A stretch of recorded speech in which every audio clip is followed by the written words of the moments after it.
জান, আমি এখন যাই। যদি তোমার বোন টের পায় আমি এখানে আসছি, তাহলে রক্ষা নাই। এই, তুমি এত এসে যাই যাই কেন করো? আমি তো বুঝি না, একটুখানির জন্য এসে এত যাই যাই কেন করো? আর ও জানলে কি হবে?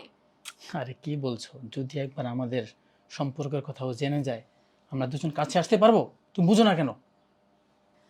আর আমি এখানে কার জন্য আসি? মনে হচ্ছে অন্য কারোর জন্য আসি। আমি তো জানি তুমি একমাত্র আমার জন্য আসো, বুঝো নাই?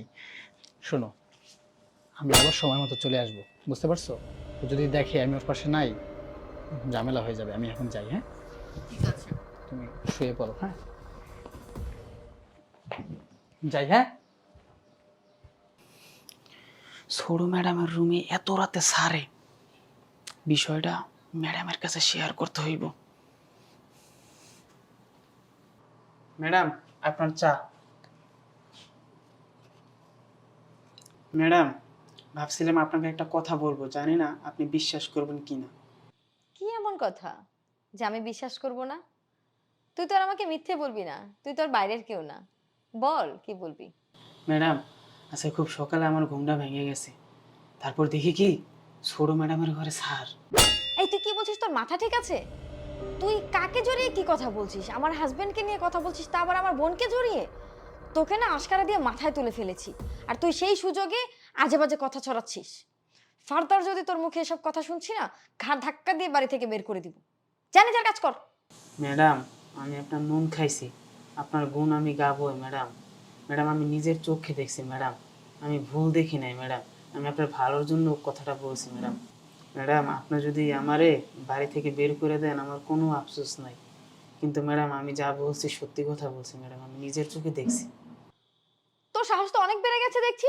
তুই আমার সামনে তর্ক করছিস, তা আবার আমার হাজবেন্ড আমার বোনকে নিয়ে আজে বাজে কথা বলছিস, মিথ্যে অপবাদ দিচ্ছিস, সেটা নিয়ে তুই তর্ক করছিস? তোর কত বড় সাহস! তুই জানিস তুই কাকে নিয়ে কার সামনে কি বলছিস? তুই জানিস আমার হাজবেন্ড আমাকে কত ভালোবাসে? আর আমার বোন, ও তো আমাকে প্রাণের চেয়ে বেশি ভালোবাসে, আর তুই তাকে নিয়ে এই ধরনের কথা বলছিস?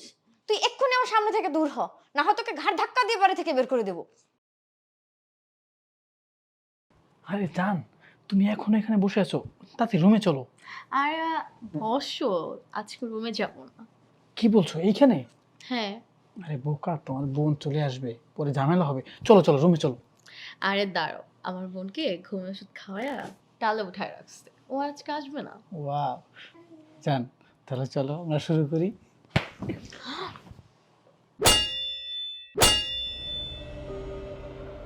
নাহিদা, তুমি এখানে এ সময়? কেন? আমি এখন এ সময় এখানে এসে কি ভুল করে ফেলেছি, নাকি তোমাদেরকে বিরক্ত করে ফেলেছি? নাহিদা, তুমি কি বলছো এসব? রায়ের চোখে একটু ময়লা গেছে তো, ওটাই বের করছিলাম। চোখে কিছু পড়লে বুঝি এভাবে বের করতে হয়, সোফায় শুয়ে? আরে আপু, তুই এসব কি বলছিস? তোর মাথা ঠিক আছে? তুই যেগুলো ভাবতেছিস তেমন কিছুই না, তেমন কিছুই হয় না, প্লিজ বিশ্বাস কর তুই। অনেক হয়েছে, তোর মুখে এসব মানায় না। যে কিনা নিজের বোনকে দিনের পর দিন ঘুমের ওষুধ খাইয়ে ঘুম পাড়িয়ে রেখে তার হাজবেন্ডের সাথে শুয়ে থাকে, ছি! তোর মুখে না এসব কথা মানায় না। তুই বোন নামের কলঙ্ক, বুঝছিস? তোকে কতটা ভালোবেসে বিশ্বাস করে আমি আমার ঘরে রেখেছিলাম, আমার সাথে রেখেছিলাম, আর তুই কি না আমার ঘরে থেকে আমার ঘর ভাঙতে চাচ্ছিস? ছি! আর এদিকে দেখ, আমি কতটা বোকা। দিনের পর দিন আমি তোদেরকে বিশ্বাস করে নিজেকে ঠকিয়েছি। তোদের এই কুকর্মের কথা আমার কানে অনেক আগে আসছিল, কিন্তু জানিস আমি বিশ্বাস করিনি। আমি তোদেরকে বিশ্বাস করতাম, আমি তোদেরকে ভালোবাসি, এই জন্য আমি ভাবতাম তোরা হয়তো আমাকে ভালোবাসিস, আর আমার বিশ্বাসের মর্যাদা তোরা দিতে পারবি। কিন্তু আসলে না, তোরা সেই বিশ্বাসের যোগ্যই না। এই যে আমাদের বাসায় কাজ করে ছেলেটা মিরাজ, ও আমাকে একদিন সব বলেছিল, কিন্তু আমি ওর কথা বিশ্বাস করিনি। আমি উল্টো ওকে অনেক কথা শুনিয়ে দিয়েছি। আমি ভেবেছিলাম ও আমাকে মিথ্যা বলছে। বাসা সামান্য কাজের ছেলে মিরাজ, ও এতটা বিশ্বাস করে আমাকে, এতটা রেসপেক্ট করে, আর তোরা কি করলি আমার নিজের লোক হয়ে? ছি!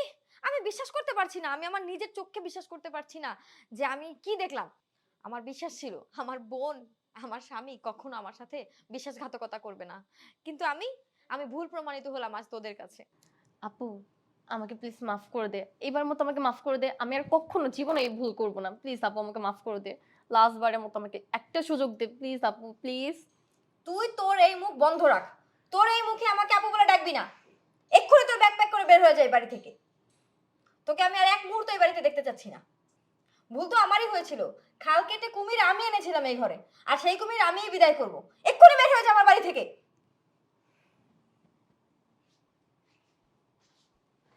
আর তুমি তুমি কি করলে আমার সাথে? আমি তো ভালোবেসে তোমাকে বিয়ে করেছিলাম, আমি তোমাকে বিশ্বাস করতাম, আর তুমিও আমার সাথে চিট করলে, তারপর আমার বোনের সাথে মিলে। ছি! নাহিদা প্লিজ আমার মাফ করে দাও, এবারের মতো আমি আর ভুল করবো না, প্লিজ আমার এবারের মতো মাফ করে দাও।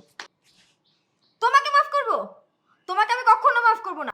তোমার সব কুকর্মের কথা আমি তোমার বাবা মাকে বলে দিব, আর আমি চলে যাব এখান থেকে। তুমি তোমার মতো থাকো, আর হ্যাঁ, তুমি খুব তাড়াতাড়ি ডিভোর্স লেটার পেয়ে যাবে। নাহিদা, নাহিদা